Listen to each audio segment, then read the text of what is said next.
সকলোকে মোৰ পিনৰ পৰা হলি শুভেচ্ছা যাচিলোঁ দেই।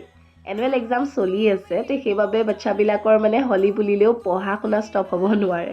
তে মোৰো ছেইম ডিউটি, ময়ো যাবইলগীয়া হৈছে পঢ়াবলৈ। তে টিউশ্যন কৰাই মেলি ঘৰ আহি পায়ে আকৌ ফ্ৰেছ হৈ ৰেডি হৈ আকৌ মই গ'লোঁ ভণ্টিক লগ ধৰি আমাৰ কুচলুখোৱা ৰাস পথাৰলৈ।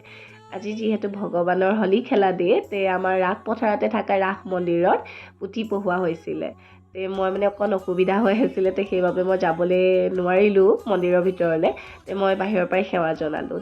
ফাৰ্ষ্টতে ভকতকেইজনে খালে, তাৰপিছত আমি খালোঁ আৰু যিহেতু গহনো লাগিবলৈ আছিলে তে সেইবাবে সোনকালে মানে খোৱা বোৱা আয়োজন চেছ কৰিলে। দেন ইভিনিং মই আকৌ গ'লোঁ প্ৰেক্টিচলৈ। আচলতে জয়মতী দিৱস আমাৰ কুচলুখোৱাত চেলিব্ৰেট কৰা হ'ব, সেইবাবে মানে সৰু সুৰাকৈ নাটক এখন আমি আয়োজন কৰিছোঁ, তাৰ প্ৰেক্টিচলৈকে গ'লোঁ। দেন আহোঁতে আকৌ মই মোৰ ভতিজাক লগ কৰি আহিলোঁ। আজিলৈ আহিছোঁ দিয়ক, বাই।